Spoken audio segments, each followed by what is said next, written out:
milik kepunyaan Tuhan yang sedang ada di dalam hadirat-Mu dalam pertemuan kudus yang diberkati ini. Kami bersyukur Tuhan sudah mengampuni dosa kami. Kami minta terima kasih banyak, dan kami yakin tidak ada penghalang apapun untuk kami menerima berkat sepanjang pemberitaan firman berlangsung. Tuhan, Engkau pasti membela kami, hamba-hamba-Mu yang melayani dengan setiap tugas masing-masing. Istimewa firman-Mu yang akan hamba sampaikan. Terima kasih banyak Bapa, berkatilah jemaat-Mu yang ada di ruangan ini maupun yang mengikuti secara online. Tidak ada satupun yang kecewa. Semua dapat berkat, sukacita, pemahaman, kekuatan dari Tuhan untuk terus maju menjadi saksi yang benar untuk kemuliaan nama Tuhan. Demi Kristus kami berdoa, dan semua yang siap mendengar firman Allah satu hati kita berkata amin. Beri tepuk tangan yang mulia bagi Tuhan. Silakan duduk jemaat terkasih dan kawan-kawan pelayan yang diberkati Tuhan.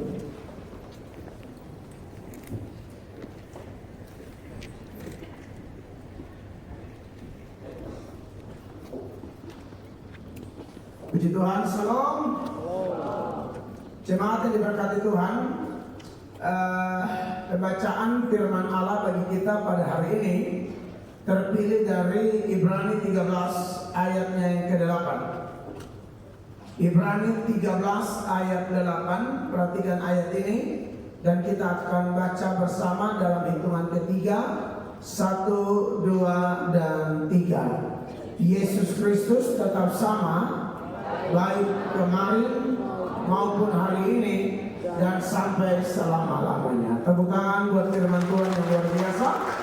Bapak Ibu jemaat, kita masih ada dalam seri khotbah Knowing Jesus Deeper, atau mengenal Yesus lebih dalam lagi.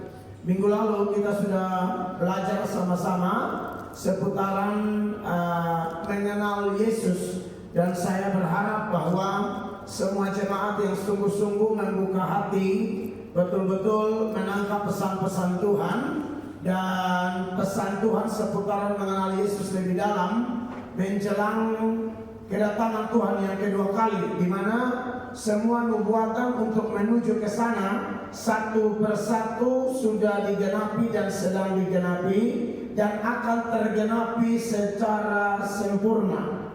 Ya, karena Allah sudah berfirman, maka Dia akan meneruskan semua firman-Nya secara genap, secara penuh, secara sempurna. Saya punya dosen politik waktu saya sarjana S1, itu namanya Bapak dosen, Bapak Aritonang. Dia mengatakan bahwa di dalam Alkitab kita ini 75%-nya berisi nubuatan, dan dari 75% itu 3/4-nya sudah digenapi. Dan kalau 3/4 sudah digenapi, maka yang 1/4 yang tersisa di mana kita sedang menuju ke sana, itu pasti akan digenapi dengan sempurna juga. Dan satu-satunya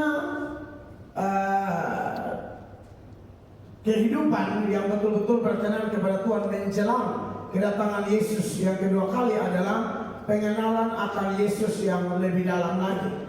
Mengenal Allah itu, saudara-saudara, dari bahasa Ibrani-nya yada, bahasa Yunani-nya ginosko. Yada dan ginosko itu sama-sama mengingatkan kita bahwa mengenal itu harus bersifat timbal balik.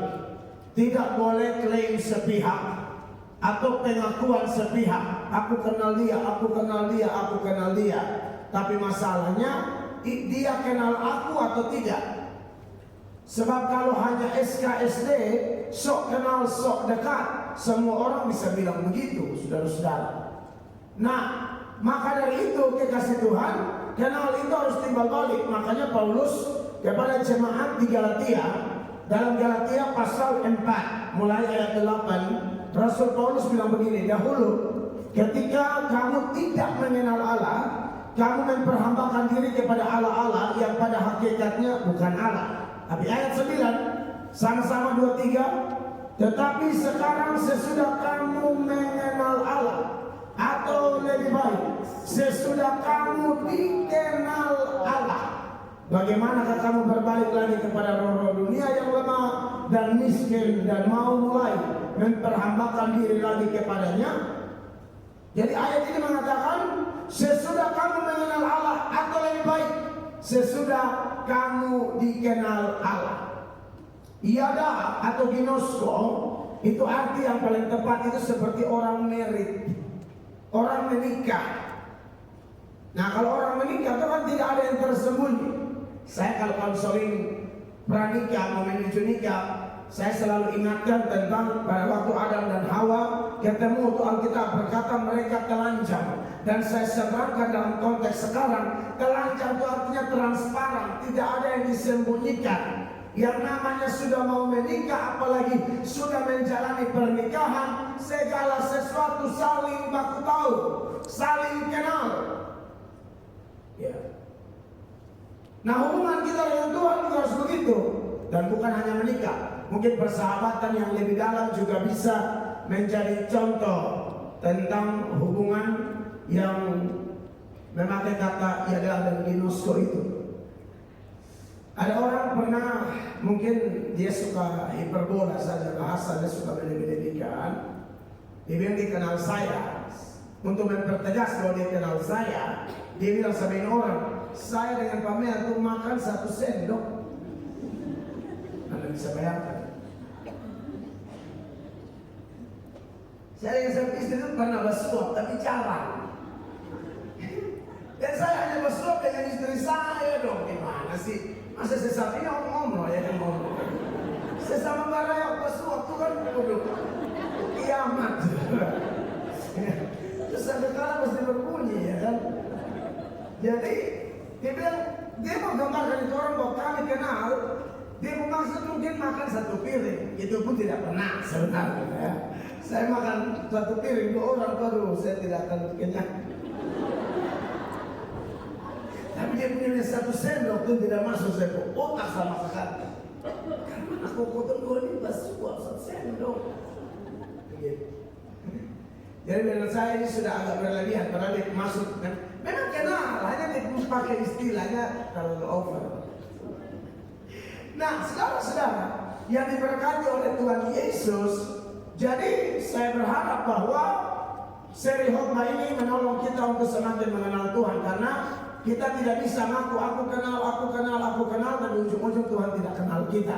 Ya, kan banyak orang begitu yang berseru bilang aku kenal Tuhan, aku pelayanan ini, tapi ujung-ujung Tuhan bilang aku tidak kenal kamu.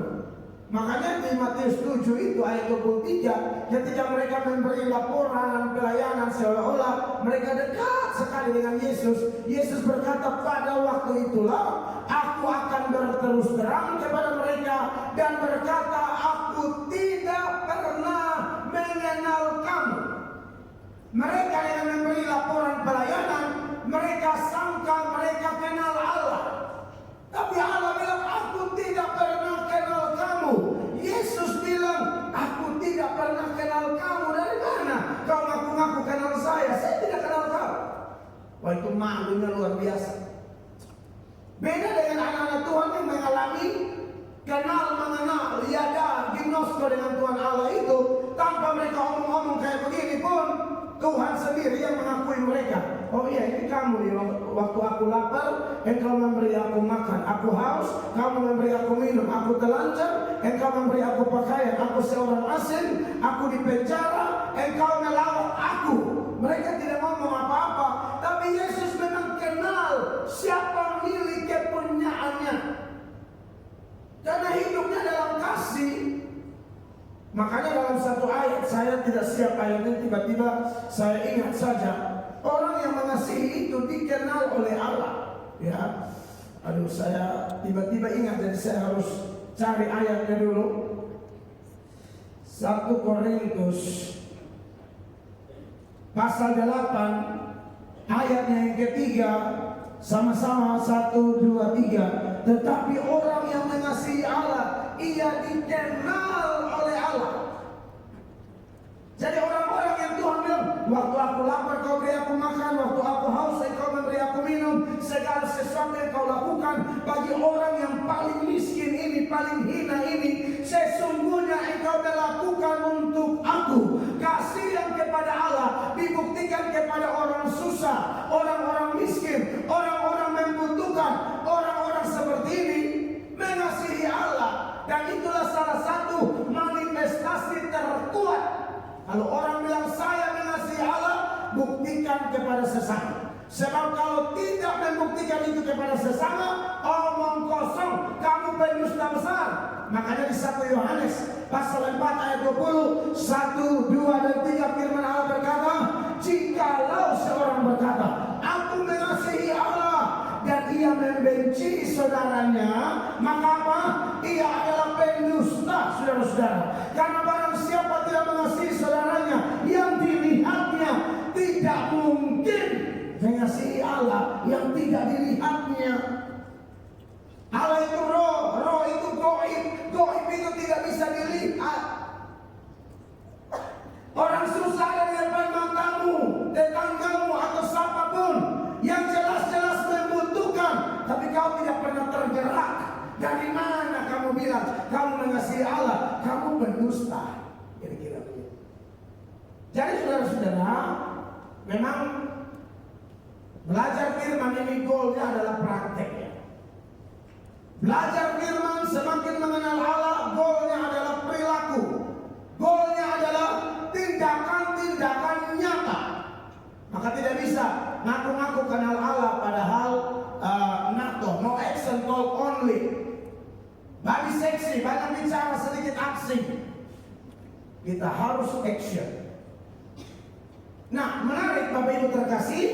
Jadi saya harap kita walaupun belajar doktrin-doktrin, tetapi kita tetap bisa mewujudkan dalam perilaku. Nah, hari ini di bawah tema yang masih sama, Knowing Jesus Deeper, seturut Ibrani pasal 13 ayat 8 sebagai nats pembuka, Yesus Kristus tetap sama, baik kemarin maupun hari ini dan sampai selama-lamanya. Jemaat diminta untuk mengenal Dia lebih dalam lagi, bahwa Dia yang adalah Tuhan dan Juru Selamat kita, pusat pujian penyembahan kita. Dia tidak berubah, dahulu, hari ini, dan seterusnya. Kalau dahulu Dia Allah, hari ini Dia Allah, selama-lamanya Dia Allah. Yesus itu Allah yang menjadi manusia. Dan Yesus waktu Dia menjelma dari Allah menjadi manusia, kealahannya itu tidak hilang. Karena Allah tidak bisa berhenti jadi Allah. Pada Allah tidak ada perubahan. Yakobus 1 ayat 17 sebagai data pembanding, Yakobus bilang begini, setiap pemberian yang baik dan setiap anugerah yang sempurna datangnya dari atas, diturunkan dari Bapa segala terang.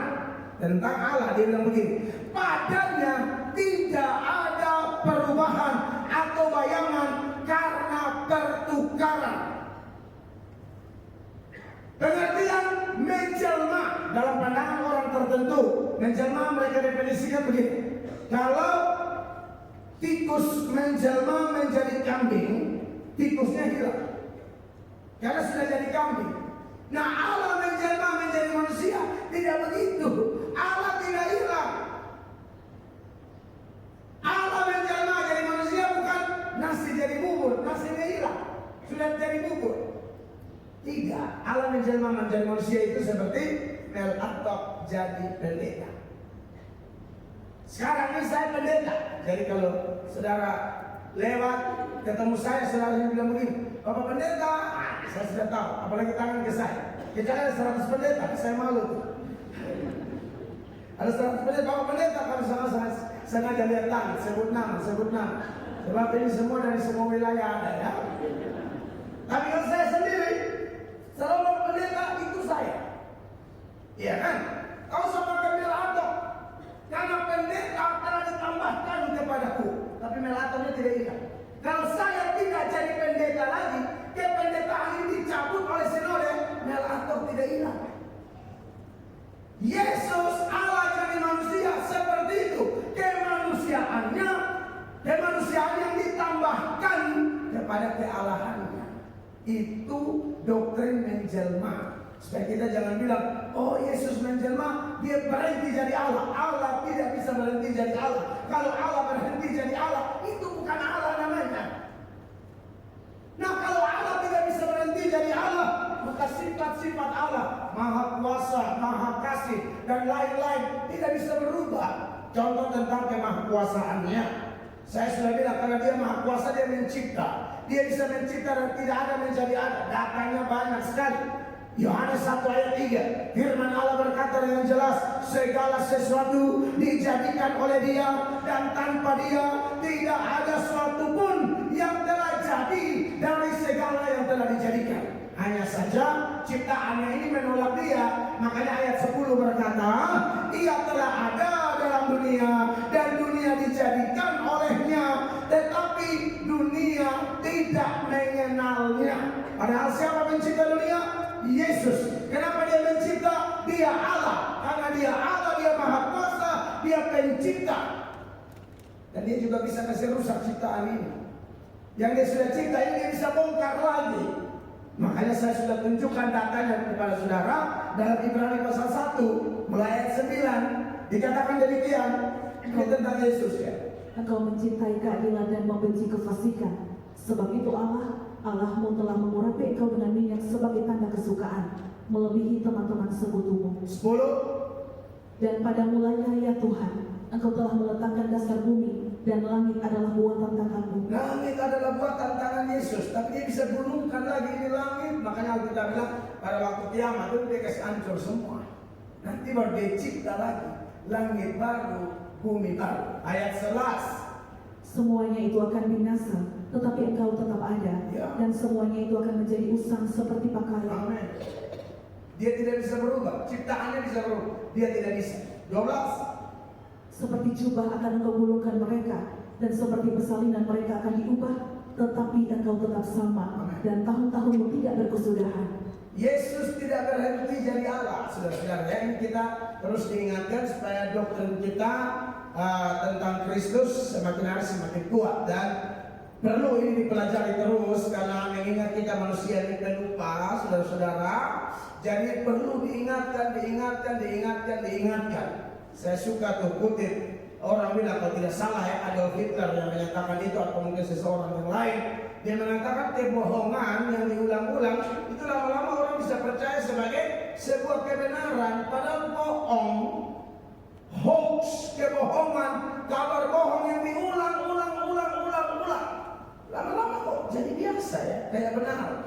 Maka dari itu, kalau kebohongan diulang-ulang saja bisa dianggap kebenaran, maka wajib hukumnya kebenaran harus diulang-ulang terus supaya anak-anak Tuhan semakin teguh dalam kebenaran. Amin. Dikasih Allah.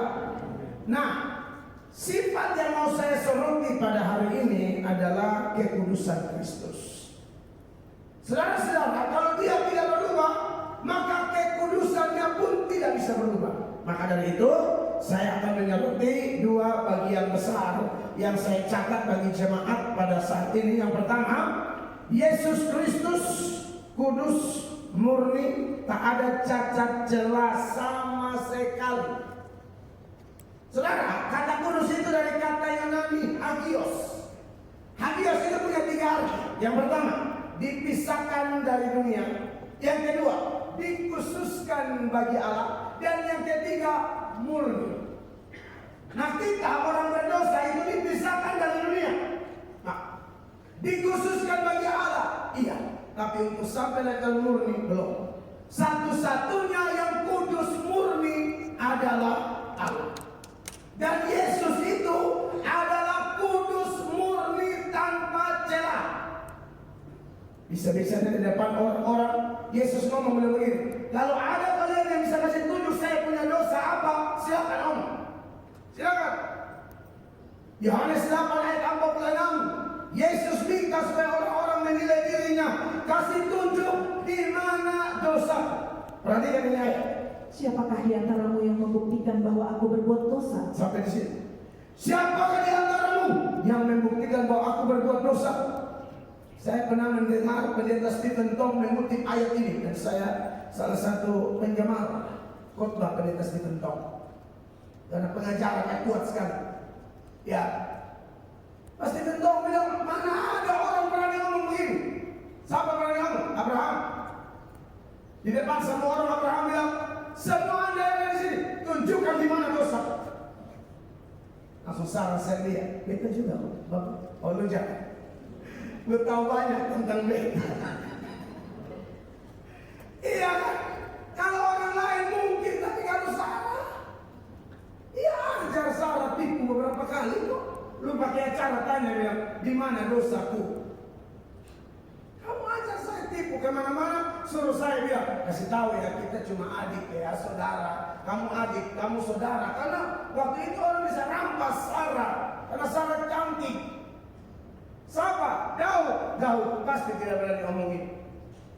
Coba, kasih tunjuk salahku di mana? Gara-gara hanya Daud punya jam doa kencang. Jadi Daud dan cukup. Saya baru dulu lumayan talentas. Mentang-mentang dia pulang di pangkat rendah, ikut saja. Siapa? Musa. Tidak ada satupun. Siapa? Melato. Coba pendeta sampai berani berdiri di mimbar, tunjukkan di mana dosa. Lu habis. Orang jauh tidak tahu, orang dekat. Bahkan pendeta Stephen Tong waktu itu saya ingat dia bilang, saya pun tidak berani. Seorang pendeta senior dengan pengalaman luar biasa di Indonesia, Asia bahkan dunia. Ngomongnya saya pun tidak berani ngomong seperti Yesus. Siapakah di antaramu yang membuktikan bahwa aku berdosa? Nah itu pendeta jujur. Daripada munafik-munafik pencitraan padahal jahat besar, nah itu bahaya, nanti Tuhan bongkar lebih memalukan. Maka dari itu, saudara-saudara, bahwa Yesus ini memang suci, kudus, luar biasa. Dan untuk mempertajam poin ini, saya akan mengangkat dari kitab suci beberapa pengakuan orang atau kebanyakan orang, dan diantaranya paling banyak adalah orang-orang yang tidak kenal Yesus, bahkan mungkin benci Yesus. Contoh, orang-orang Yahudi bawa perkaranya Yesus kepada Pilatus. Mereka tuduh Yesus menyesatkan rakyat, menghujat Allah, bla bla bla segala macam. Dan waktu itu Pilatus adalah gubernur juga bertindak sebagai hakim. Dia bisa memeriksa satu kasus, satu masalah dengan penuh ketelitian. Dan setelah diperiksa kurang lebih 3 kali pemeriksaan, Pilatus bilang, saya tidak ketemu salah apa-apa pada orang ini. Lukas pasal 23 ayatnya yang keempat. Perhatikan ayat ini. Kata Pilatus kepada imam-imam kepala dan seluruh orang banyak itu, aku tidak mendapati kesalahan apapun pada orang ini. Iya. Jadi sudah diperiksa tapi tidak dapat salah apa-apa. Lompat ayat 13. Lalu Pilatus mengumpulkan imam-imam kepala dan pemimpin-pemimpin serta rakyat. 14 sama-sama baca 23. Dan berkata kepada mereka, kamu telah membawa orang ini kepadaku sebagai seorang yang menyesatkan rakyat. Kamu lihat sendiri bahwa aku telah memeriksanya, dan dari kesalahan-kesalahan yang kamu tuduhkan kepadanya tidak ada yang kudapati padanya, sampai disuruh coba bawa ke Herodes saja. Mungkin Herodes punya pemeriksaan lebih bagus. Herodes yang begitu jahat periksa, Herodes bilang saya tidak ketemu salah apa-apa pada orang ini. Ayat 15 sama-sama. Dan Herodes juga tidak, sebab ia mengirimkan dia kembali kepada kami. Sesungguhnya tidak ada suatu apapun yang dilakukannya yang setimpal dengan hukuman mati. Sampai 3 kali Pilatus periksa dan ternyata tidak ada salah apa-apa. Ayat 22, jemaat baca 1, 2, 3. Kata Pilatus untuk ketiga kalinya kepada mereka, kejahatan apa yang sebenarnya telah dilakukan orang ini? Tidak ada sesuatu kesalahan pun yang kudapati padanya yang setimpal dengan hukuman mati. Jadi aku akan menghajar dia lalu melepaskannya. Iya. Sampai-sampai istrinya Pilatus itu tidak bisa tidur. Sementara Pilatus lagi mengadili Tuhan Yesus ini. Istri Pilatus kasih kabar di Pilatus, kau jangan macam-macam dengan orang itu. Itu orang benar. Gara-gara dia saya sengsara setengah mati, tadi malam tidak bisa tidur, aku mimpi tidak enak sekali. Kau jangan coba-coba mencampuri masalah orang benar itu. Matius pasal 27 ayat 19, sama-sama baca. Ketika Pilatus sedang duduk di kursi pengadilan, istrinya mengirim pesan kepadanya, jangan engkau mencampuri perkara orang benar itu, sebab karena dia aku sangat menderita dalam mimpi tadi malam. Jangankan Pilatus, Herodes, istri Pilatus, Yudas yang mata duitan, gara-gara duit korbankan persahabatan, gara-gara duit korbankan pertemanan, kemitraan dia dengan Kristus dalam pelayanan.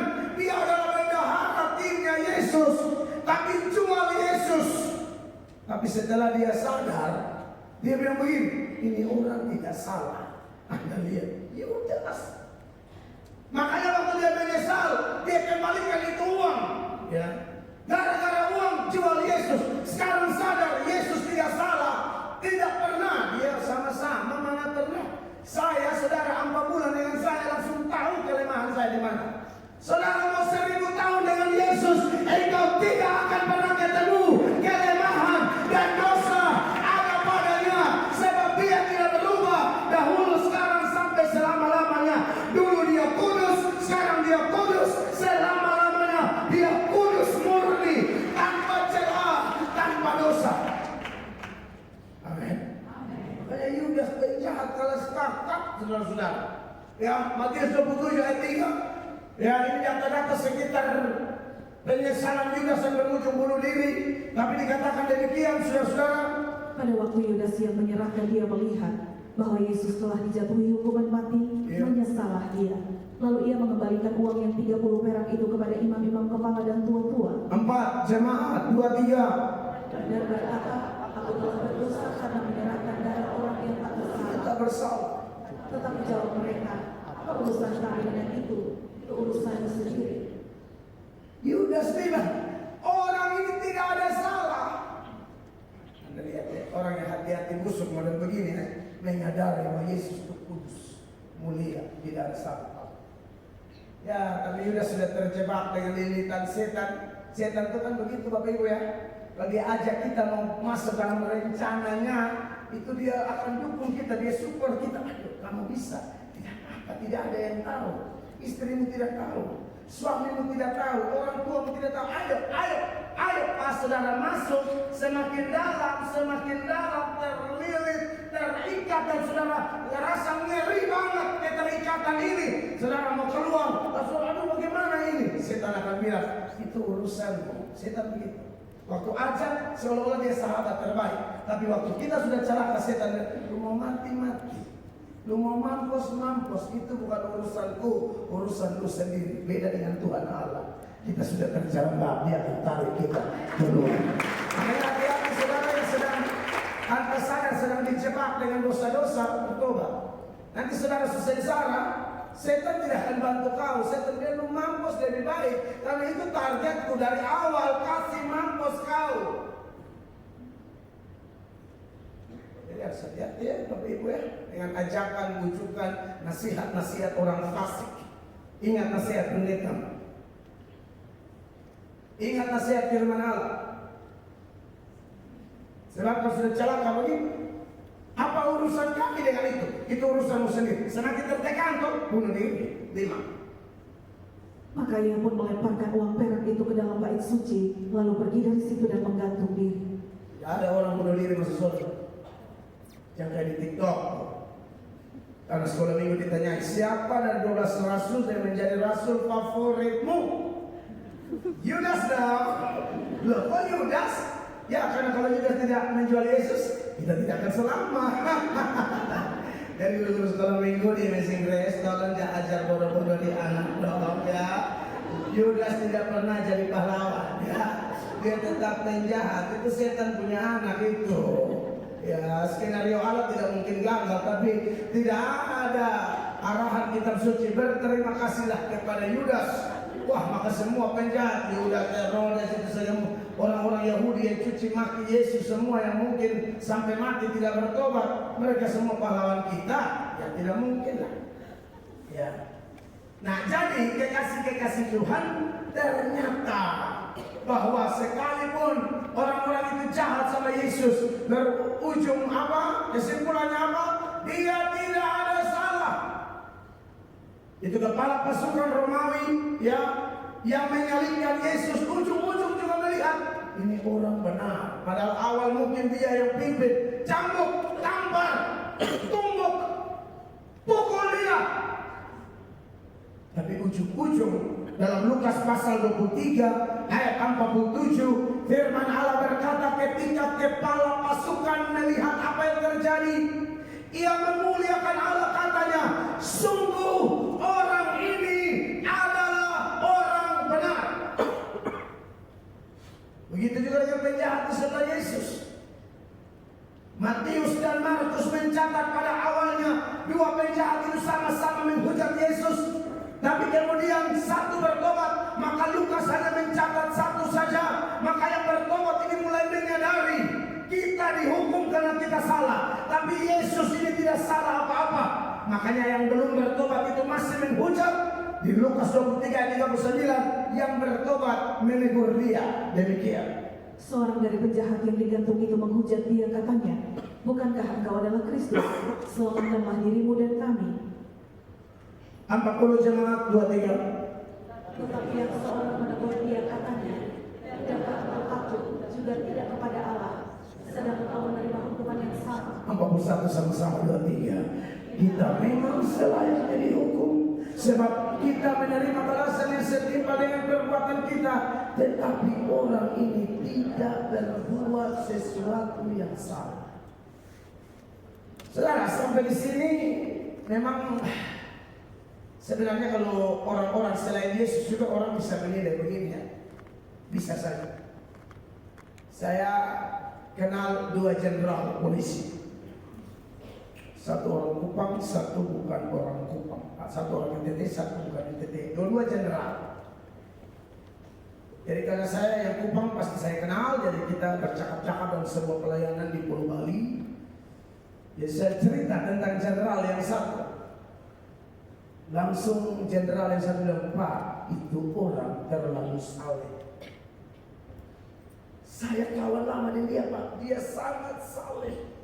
Kita dua pernah tugas sama-sama, kerjasama Polri dengan FBI.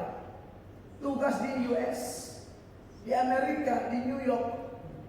Saya kenal dia, Pak, itu orang terlalu saleh, takut Tuhan. Saya kenal dia dari pangkatnya belum ada apa-apa. Dia sudah letnan aja pas naik motor. Ini yang kadang-kadang belum letnan, langsung bisa ada harta ini, dia belum. Ya mungkin ada harta macam-macam, memang orang tua kaya atau apa. Tapi mungkin juga seperti kita lihat di Indonesia, mungkin juga kerja-kerja kotor. Dia terlalu saleh, Pak, katanya. Orang belum ada jabatan, sampai ada jabatan tidak berubah dengan Tuhan Allah. Jenderal berbintang-bintang. Kan ada buku yang berkata desa sebetulnya. Dana desa. Prabowo ngomong, lu lihat dana desa, lu lihat. Benar.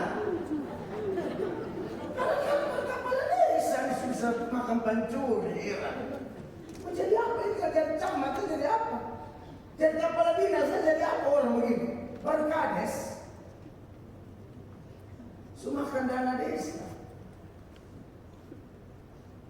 Goyangan sulai.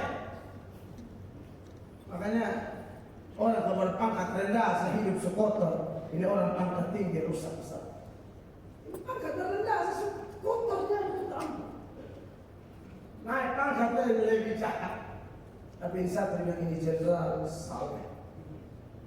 Kalau yang satu tidak mengaku dia saleh, dia bilang jujur kalau lihat dia, kita tadi kayak orang kotor sekali. Jenderal yang satu ini saleh dan luar biasa. Dan karena saya kenal dan kita juga pelayanan bersama, jadi saya bilang, ya yang saya lihat begitu. Nah jadi kalau hanya orang lihat, bisa orang puji, wah Elatok saleh ya, wah ini Pak ini saleh, Ibu ini saleh, itu bisa.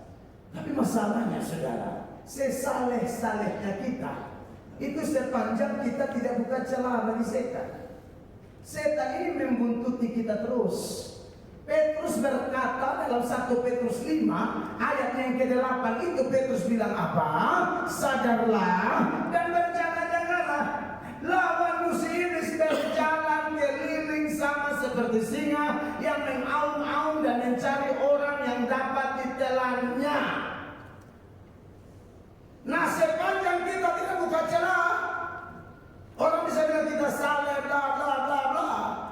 Tetapi kalau buka celah, selesai.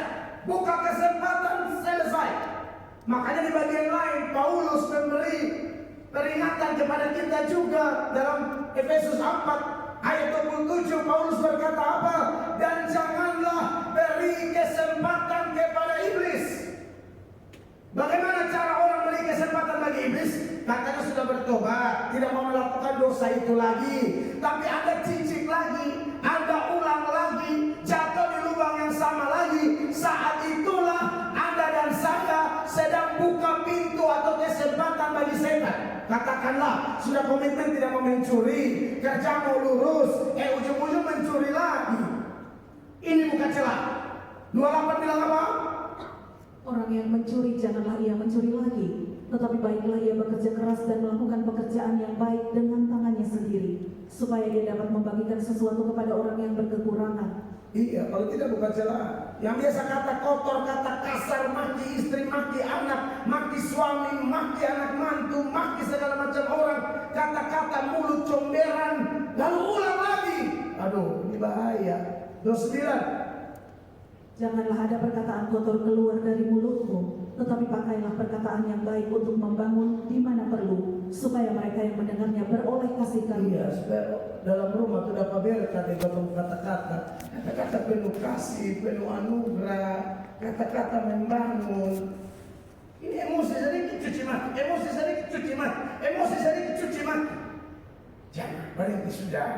Minta Roh Kudus bantu kita, ibu, pak, kakak, adik. Stop, jangan. Saya pesan jangan. Hati kita kotor tuh, kalau mulut kotor tidak mungkin keluar dari hati bersih.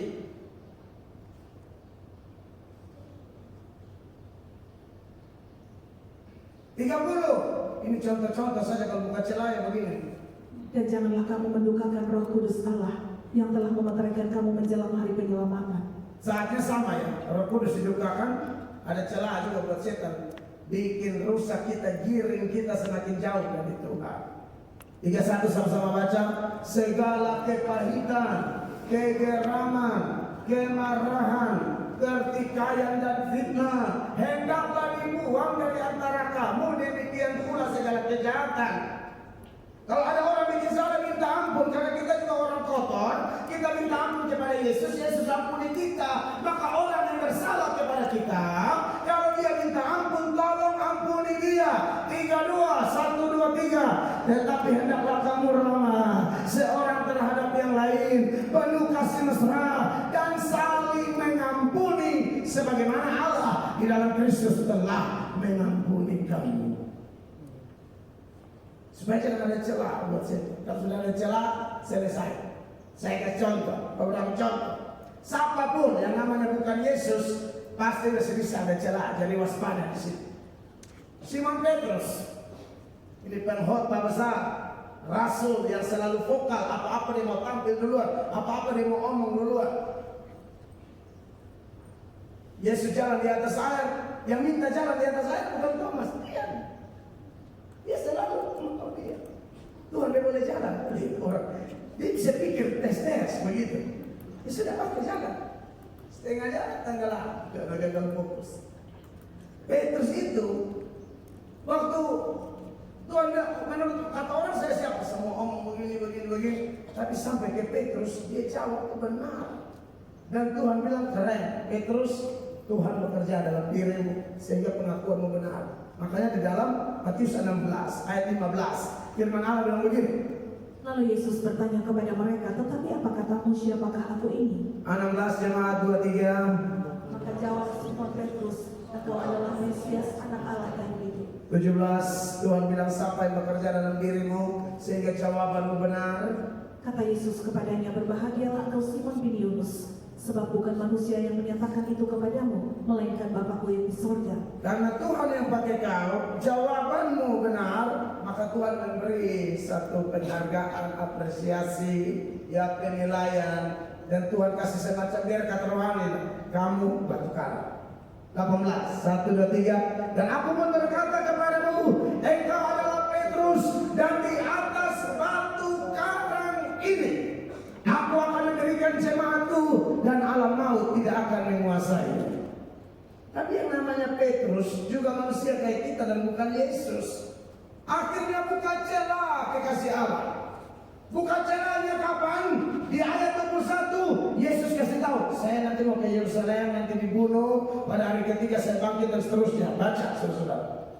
Sejak waktu itu Yesus mulai menyatakan kepada murid-muridnya bahwa ia harus pergi ke Yerusalem dan menanggung banyak penderitaan dari pihak tua-tua, imam-imam kepala dan ahli-ahli Taurat, lalu dibunuh dan dibangkitkan pada hari ketiga. Tapi tadi karena sudah dapat pujian batu karang, jadi pikir sudah hebat. Langsung mental kan nasihat Tuhan Yesus. Ngomong apa kamu? Nah ya, murid nih baru dapat pujian. Kata semua nih termasuk Del Ato. Kalau kadang-kadang mulai ada orang-orang tuh yang kayak star syndrome gitu. Rasa diri sudah terkenal, mulai kayak goyangan, mulai makan-makan puji. Sombong, ini bahaya, ini pintu gerbang kejatuhan bagi kita hamba-hamba Tuhan. Dan siapapun entah bidang Anda apa. Karena saya suka khotbah kan, tidak hanya begini-begini, toh, begini juga harus hati-hati. Mentang-mentang Tuhan angkat, Tuhan promosi, Tuhan pakai sedikit, mulai lupa diri. Seperti Petrus 22, Anda lihat. Tetapi Petrus menarik Yesus ke samping dan menegur dia, katanya, Tuhan, kiranya Allah menjauhkan hal itu sekali-kali takkan menimpa engkau. Oh, haleluya. Tadi batu karang, mentang-mentang sudah batu karang mau togor Tuhan Yesus, batu karang Tuhan ubah jadi batu sandungan. Batu karang masih besar, batu sandungan mungkin kecil-kecil tapi bermasalah. Maka ayatnya yang ke-23, maka Yesus berpaling dan berkata kepada Petrus, enyala iblis. Tadi Tuhan pakai kau, sekarang iblis pakai kau. Anda lihat, jangan coba buka celah, tembus. Iblis bisa kelola kita. Enyala iblis, engkau suatu batu sandungan bagiku. Tadi kau batu karang, sekarang batu sandungan. Saudara-saudara, maksud saya adalah sesale-salenya seseorang mau sayang ke Bapak Ibu, kalau tak salah maka puji tumbang. Batu karang jadi batu sandungan, Anda bisa bayangkan ini. Dan dimulai dengan apa? Enyala iblis.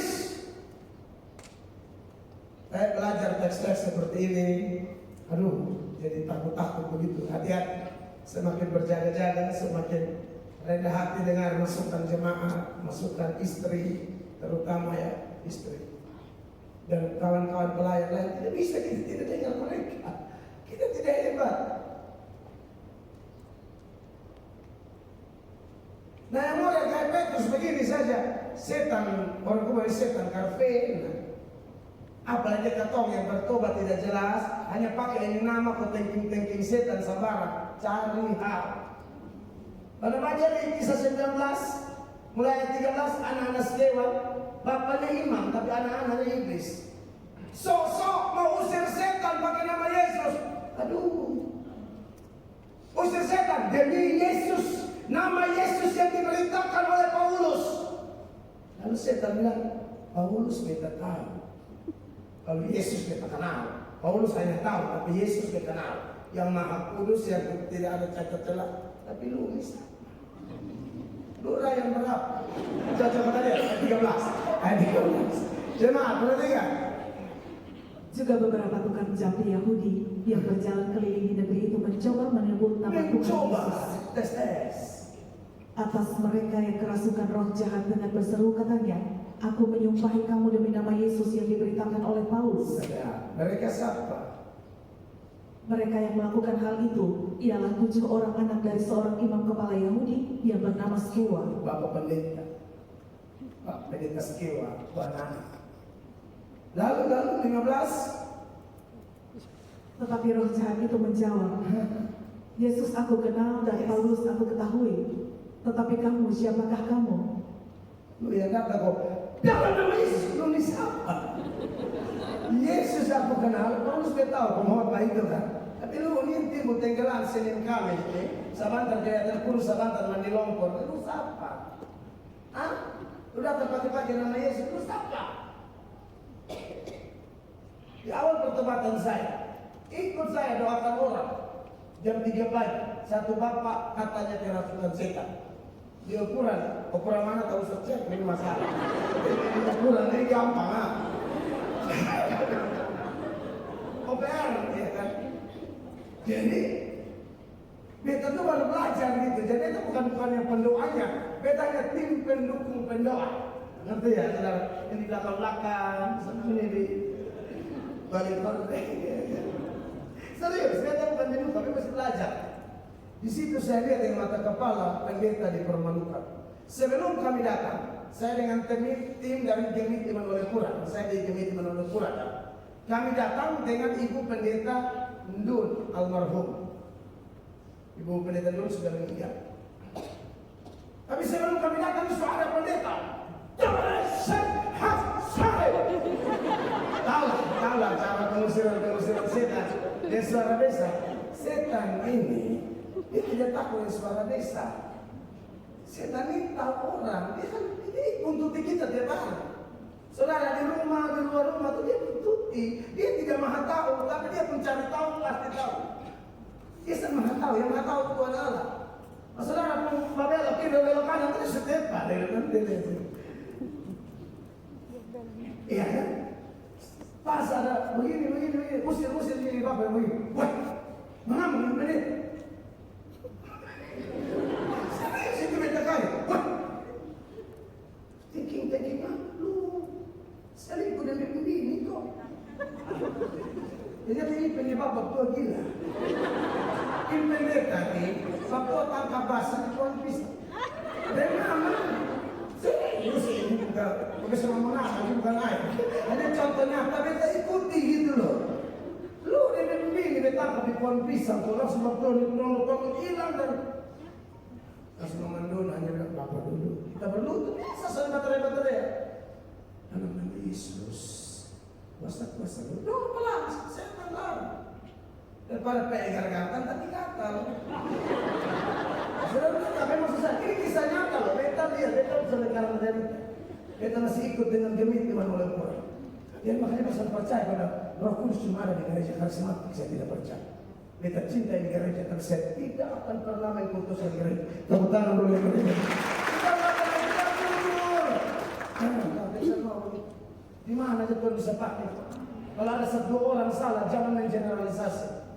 Ya, itu beta pun tak pukulan. Ini om pergi, rampas dia begini baru. Asal apa? Asal kau yang itu bisa. Semua bini gua. Dah seorang panas. Di sini beta tahu kalau hidup kotor dan dolek, jangan.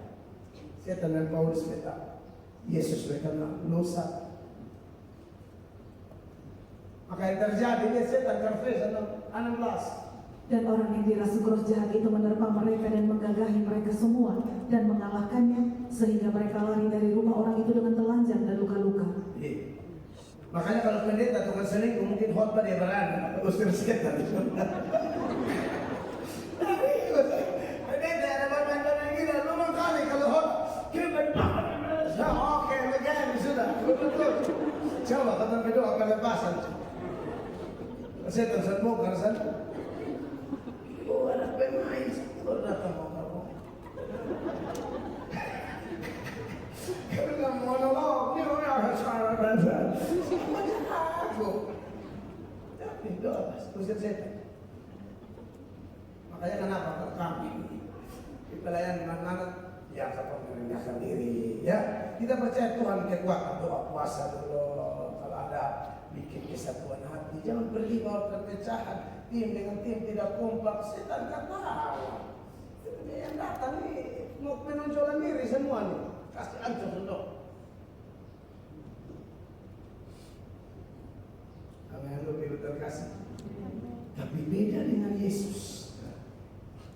Selain Yesus mau Ayub kah, mau Elia kah, mau Sabda kah, Petrus kah, kita semua kah, celah terbuka selesai. Tapi Yesus, Yohanes 14 ayat 30, Yesus dan setan tidak bisa menguasai aku. Sama-sama baca 1, 2, 3. Tidak banyak lagi aku berkata-kata dengan kamu, sebab penguasa dunia ini itu setan datang dan ia tidak berkuasa sedikit pun atas diri. Amin. Setan tidak bisa kuasa Yesus. Makanya kalau poin kita, Yesus kudus, murni, tanpa cacat, tanpa celah, itu tak terbantahkan. Amin. Kekasih Allah. Makanya kekasih Tuhan, setan pun sendiri. Jangankan yang tadi yang saya kasih contoh, Pilatus, Herodes, Yudas, istri Pilatus, segala macam. Bahkan setan yang tidak berani sedikit pun mengganggu Yesus, tidak berkuasa atas Yesus, dia akui bahwa Yesus adalah Sang Kudus. Satu kali dalam sebuah rumah ibadat, ada orang kerasukan setan. Di Lukas 4 ayat 33, firman Allah berkata demikian. Di dalam rumah ibadat itu ada seorang yang kerasukan setan, dan dia berteriak dengan suara keras. Dia bilang apa ketika lihat Yesus? Hai engkau Yesus orang Nazaret, apa urusanmu dengan kami? Engkau datang hendak membinasakan kami. Aku tahu siapa engkau. Siapa? Yang kudus dari Allah. Tepuk tangan buat Sang Kudus. Yesus yang kudus dari Allah. Makanya ketika semua orang tinggalkan Yesus, di Yohanes 6 ayat 66, firman Allah berkata, mulai dari waktu itu banyak murid-muridnya mengundurkan diri dan tidak lagi mengikut dia. Lalu Yesus tawarkan kepada masih yang sisa ini, apakah kalian tidak mau pergi juga? Ayat 67 berkata, maka kata Yesus kepada ke-12 muridnya, apakah kamu tidak mau pergi juga? Lalu ayatnya yang ke-68, Simon bilang apa? Jawab Simon Petrus kepadanya, Tuhan, kepada siapakah kami akan pergi? Perkataanmu adalah perkataan hidup yang kekal. Lalu ayat 69, 1, 2, 3. Dan kami telah percaya dan tahu bahwa engkau adalah yang kudus dari Allah. Tidak ada seperti kamu. Tidak ada seperti engkau. Makanya kalau ketemu di dalam dia, setan pun tidak akan dapat tempat. Beri tepuk tangan buat Yesus. Makanya kenapa mesti knowing Jesus deeper. Kalau kita semuanya ibarat, maksud saya, buat apa kita? Hebat apa kita? Amin. Kita siap melekat sama dia, terhubung sama dia. Tidak ada yang bisa sentuh. Pas dia lewat dalam Yohanes 1 ayat 29, Yohanes Pembaptis lewat lihat Yesus, lalu Yohanes dia begini. Pada keesokan harinya Yohanes Pembaptis ya. Yohanes ada banyak kok. Yang membaca Injil Yohanes cek. Penulisnya Yohanes, tapi dia sedang bahas Yohanes yang lain. Pada keesokan harinya Yohanes melihat Yesus datang kepadanya dan ia berkata, lihatlah anak domba Allah yang menghapus dosa dunia. Anak domba Allah maksudnya dia ini adalah penggenapan dari semua yang digambarkan di perjanjian lama secara khusus tentang penebusan. Kalau penebusan di perjanjian lama itu harus pakai darah domba. Darah domba yang mana? Kalau bukan domba kambing, tapi intinya tidak boleh bercela. Sebagai data pembanding, Keluaran 12 ayat 5, firman Allah berkata begini. Keluaran 12 ayat 5, anak dombamu itu harus jantan, tidak bercela, berumur setahun, kamu boleh ambil domba atau kambing. Intinya tidak bercela.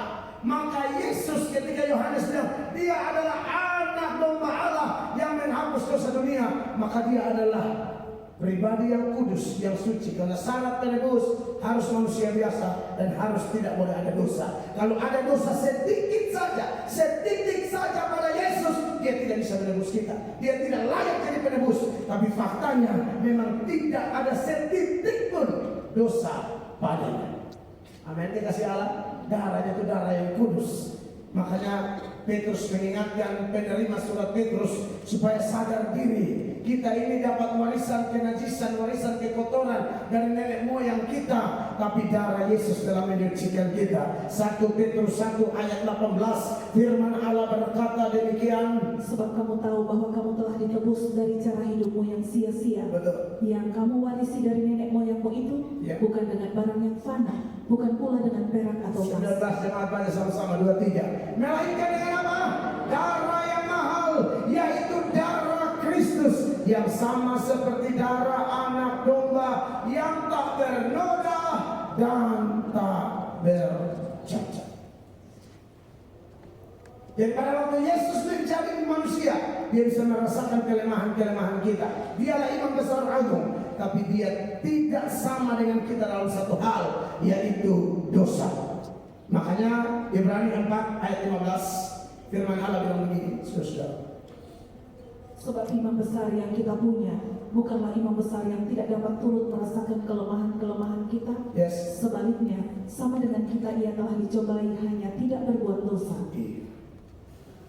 Dan dia tidak butuh apa seperti imam-imam besar di perjanjian lama, Harun. Bahkan setiap hari mereka ada dosa, dan setiap hari harus korbankan korban untuk menghapus dosa. Yesus tidak pernah. Bahkan dia tidak butuh domba apa-apa. Bahkan dialah korban itu.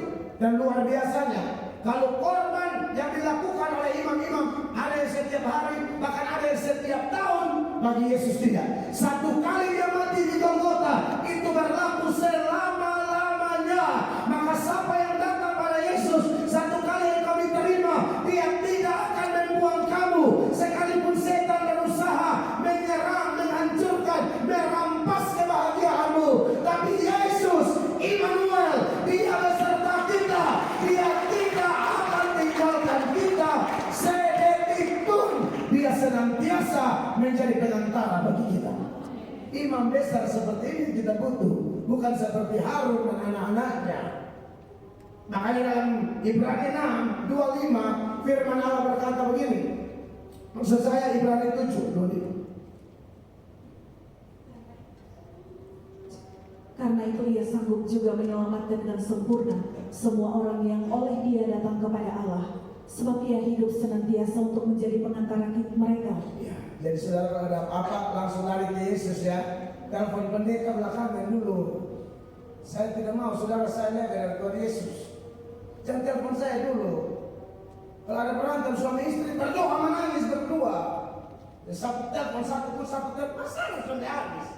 Coba kalau berlutut langsung situ Bapak lo menangis minta maaf di hadapan Yesus bereskan. Golin kali, toh sudah mati di roti sana. Toh tidak ada masalah. Kita nanti belakangan sering-sering boleh lah. Tapi kalau dengan cara cuma Yesus, langsung datang saya anggap Yesus langsung saja. Tapi kalau antar lebih Yesus, ini sebenarnya dong keserta jalan pendeta. Sering-sering boleh, itu beda cerita. Tapi kalau pengampunan apa langsung saja. 26.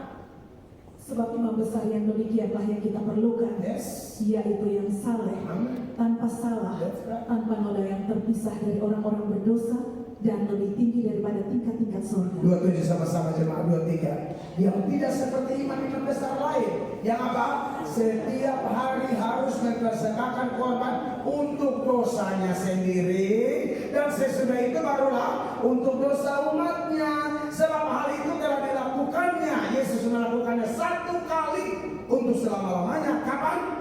Ketika ia mempersembahkan dirinya sendiri sebagai korban. Beri tepuk tangan yang meriah. Ini tema pokok ini agak berat. Karena saya memang sengaja mencampurnya dengan praktis-praktis. Minggu depan agak lebih dalam lagi seputar masih kekudusan.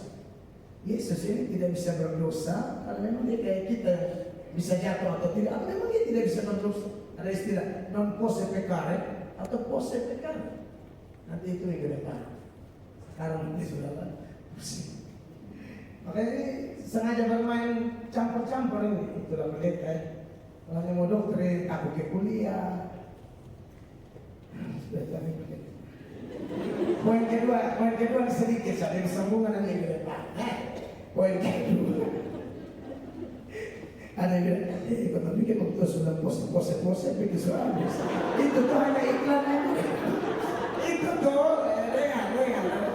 Itu tuh hanya iklan minggu depan. Saya tidak bisa habis. Enak aja mau bisa di depan.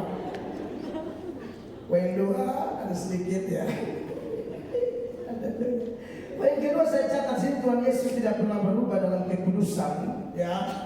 Sekalipun ada hal-hal yang terjadi padanya yang seolah-olah memperlihatkan bahwa dia berdosa. Apa di antara? Yesus memberi diri dibaptis. Saudara, ini perlu dibahas. Karena orang-orang di luar sana, apalagi yang Kristen tapi tidak bertobat, atau yang non Kristen tapi sok-sok baptis, sok-sok kotak-atik kitab suci kita, yang dimana ketika kita bahas dia kudus, tidak ada cacat, tidak ada celah. Mereka bilang, bagaimana kudus? Kalau memang dia kudus, kenapa dia harus dibaptis? Dibaptis lagi oleh siapa? Yohanes Pembaptis. Baptisan Yohanes itu baptisan apa? Baptisan pengampunan dosa. Markus 1 ayat 4. Saudara perhatikan itu ayat. Demikianlah Yohanes Pembaptis tampil di padang gurun dan menyerukan, bertobatlah dan berilah dirimu dibaptis, dan Allah akan mengampuni dosamu. Ini kan baptisan pengampunan dosa. Amel berkoar-koar, katanya Yesus tidak ada dosa. Kasih satu. Kenapa dia datang baptis? Kalau memang dia bersih murni, tanpa celah, kenapa dia ikut-ikutan dibaptis? Nah, untuk ini ada beberapa hal yang mau saya seberangkan. Yang pertama, berbeda dengan yang lain yang waktu itu datang baptis di Yohanes Pembaptis.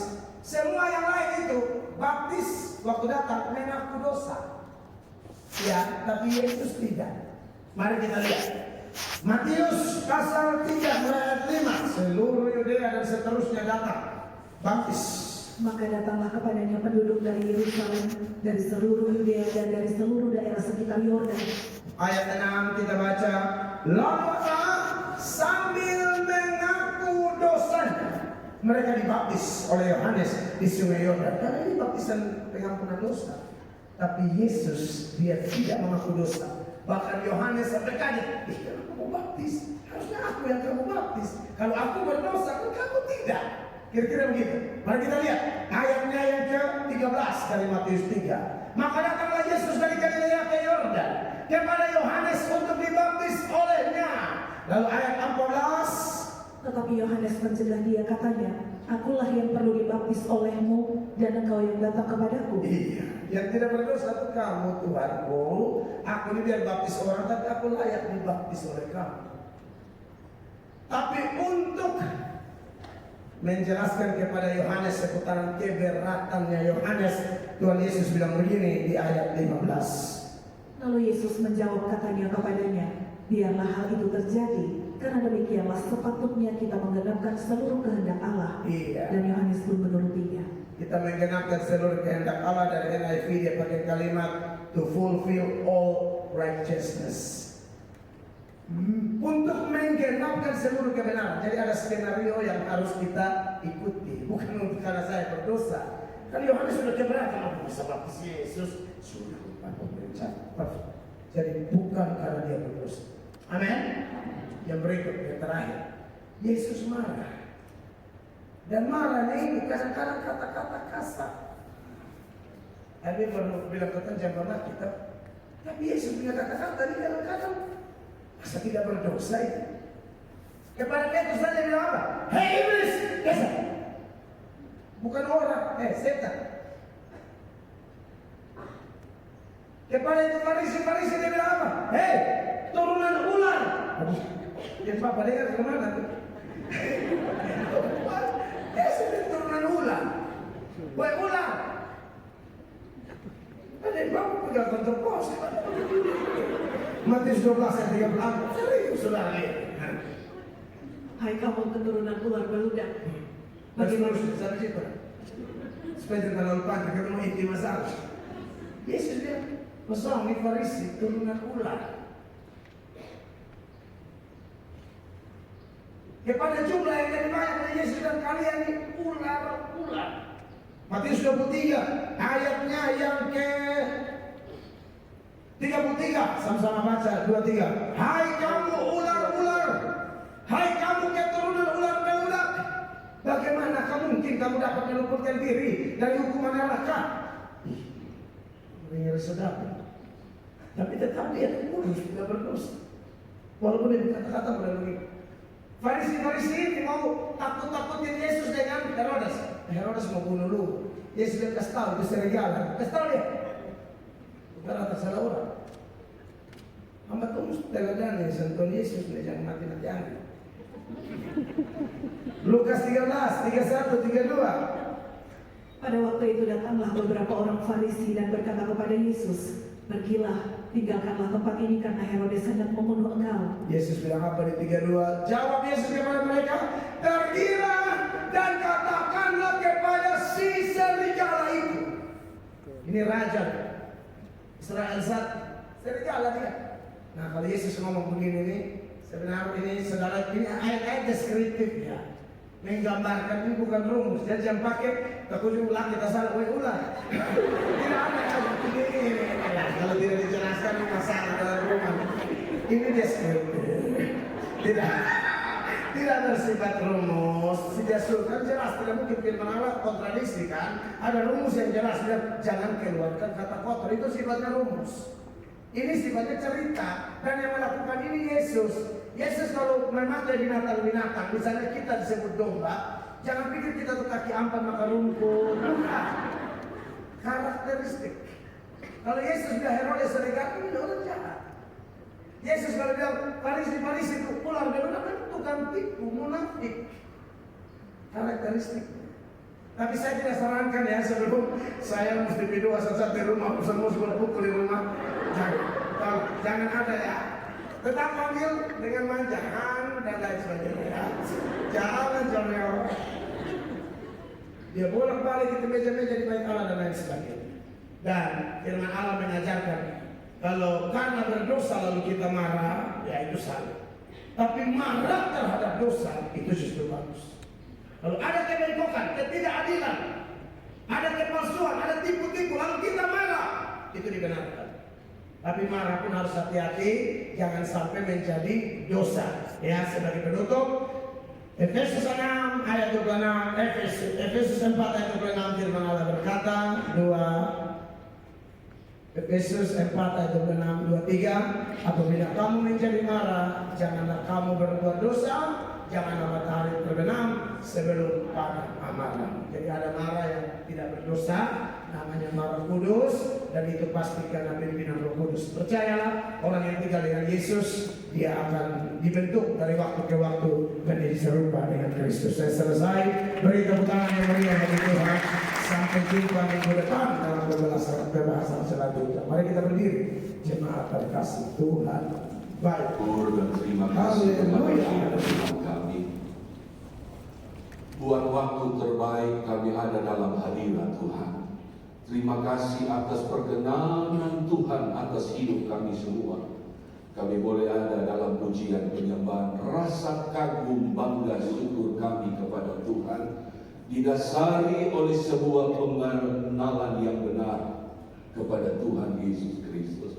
Kami percaya semua yang sudah kami lakukan lewat pujian, syukur, sembah kami, pengagungan dan pujian kami kepada Tuhan telah memberkati hati Tuhan. Dan kami percaya waktu terbaik bagi kami umat Tuhan, jemaat Amazing Grace yang ada pada pagi hari ini, untuk kami semua boleh duduk memberikan fokus perhatian kami untuk kebenaran firman Tuhan yang adalah merupakan isi hati Tuhan bagi kami semua. Hamba-Mu Tuhan urapi, taruh hikmat pewahyuan, taruh kuasa urapan Roh Kudus-Mu.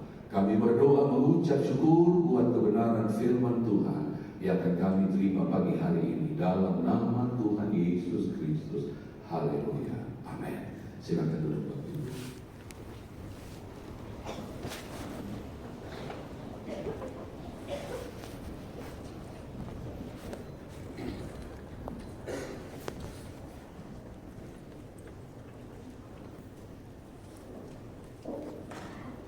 Shalom bagi kita semua. Puji Tuhan.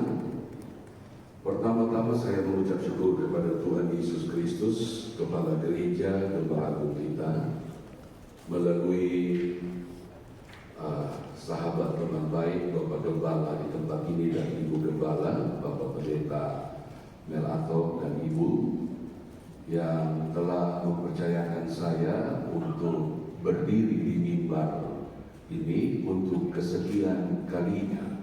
Puji Tuhan, untuk menyampaikan apa yang merupakan pesan Tuhan, isi hati Tuhan bagi kita semua.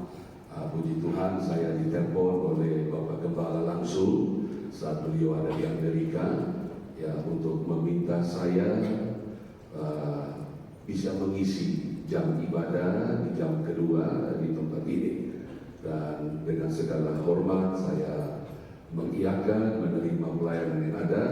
Namun ada satu pesan yang luar biasa yang disampaikan oleh Bapak Gembala berkaitan dengan kepercayaan Tuhan sebagai gembala jemaat kepala gereja yang telah menitipkan pesan Tuhan tentunya bagi jemaat Amazing Grace dengan tema besar. Saya pribadi selalu mengikuti dengan setia khotbah-khotbah beliau, ya, bahkan dalam setiap ibadah, ya. Dan saya ketika disampaikan pesan tema besar Amazing Grace yang Tuhan taruh di hati gembala Bapak Pendeta Melato tentunya, yaitu Knowing Jesus Deeper, mengenal Yesus lebih dalam lagi.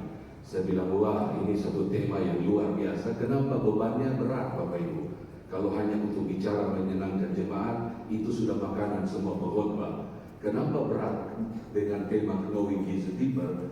Karena kami pengkhotbah harus membawa jemaat lebih kepada tahap pengenalan kepada Yesus.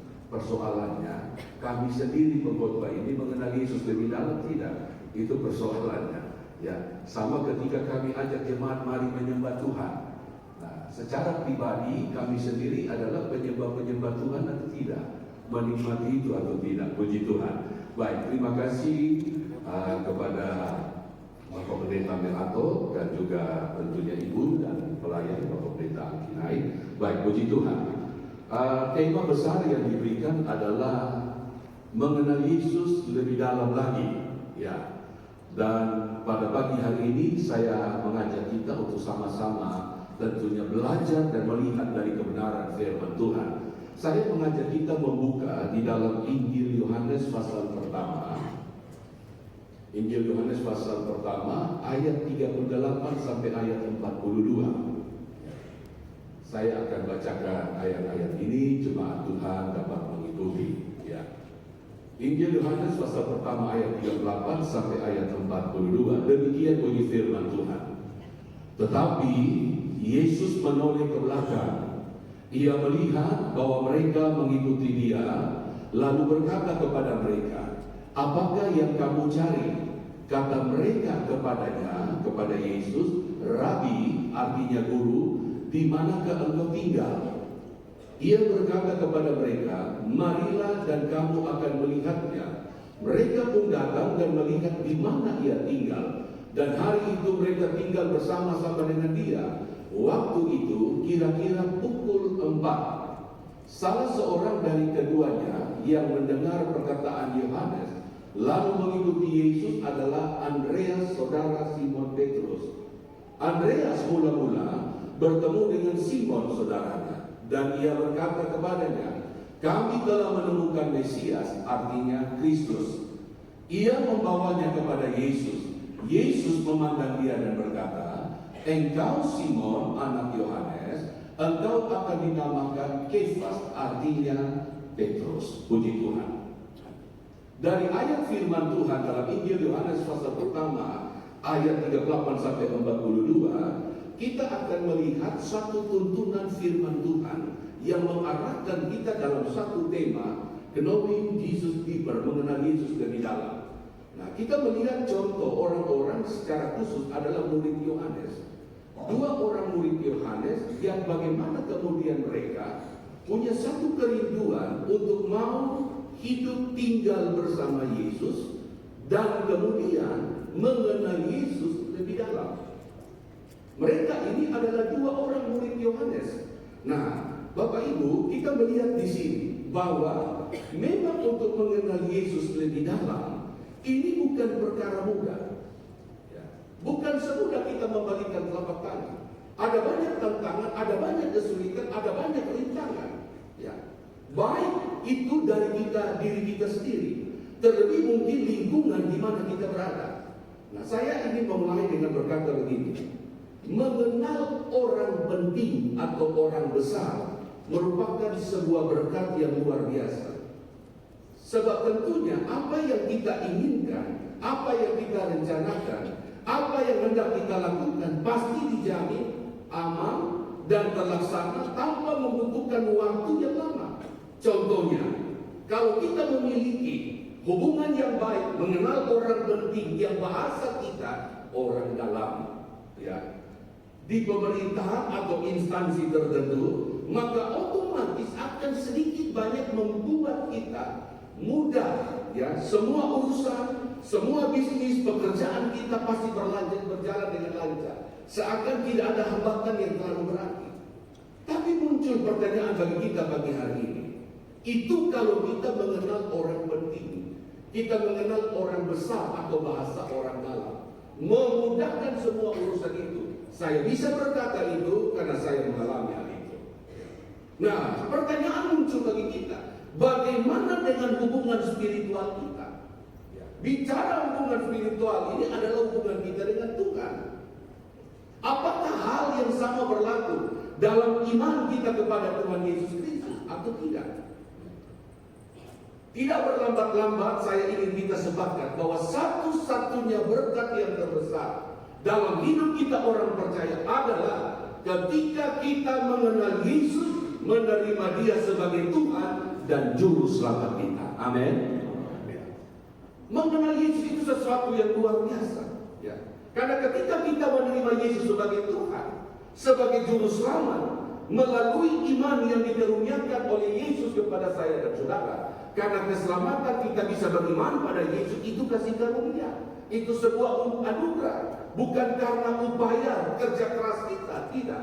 Sebuah anugerah kita bisa beriman pada Yesus. Puji Tuhan, karena kasih karunia Tuhan, maka di saat itulah saya dan saudara bisa menerima anugerah keselamatan, dan di situ pula kita bisa beriman kepada Tuhan. Nah, Bapak Ibu Saudara sedang jemaat Tuhan yang diberkati oleh Tuhan kita Yesus Kristus. Ketika kita menerima kasih karunia Allah, maka di saat itulah saya dan saudara digabungkan dalam berbagai macam panggilan Kristus dalam kehidupan kita, atas hidup rohani kita. Beberapa di antaranya, ya, kita dipandang oleh Bapa di surga sebagai anak-anak Allah.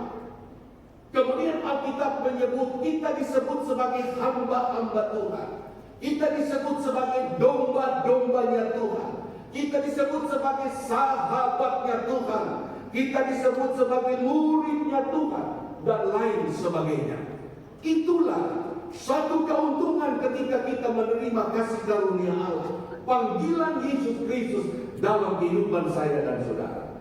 Semuanya itu Bapak Ibu, ya, bergantung pada bagaimana kita memposisikan hidup kita pada setiap tanggung jawab yang menuntut kita untuk menjalankannya sebagaimana panggilan itu atas hidup saya dan saudara.